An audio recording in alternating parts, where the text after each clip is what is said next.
చూపుడు వేలు ఎదురుగా టచ్ చేసి అన్ని వేళ్ళు క్లోజ్ చేసి పొడవుగా ఉన్న మళ్ళీ ఎడమ చేతి బొటన వేలిని 2 అరచేతుల లోపల మడిచేసుకోవాలి.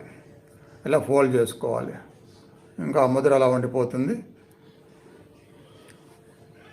వెన్నుపాము నిటారుగా ఫ్రీగా కాళ్ళ మీద తొడల మీద ఉంచుకొని చేతులు కంఫర్ట్గా కూర్చొని వింటూ ఉండటమే. పెద్దవాళ్ళు ఎవరైనా ఉంటే నిటారుగా చైర్లో కూడా కూర్చోవచ్చు, సోఫాలో కూర్చోవచ్చు. ముద్ర అలా ఉంటే సరిపోద్ది.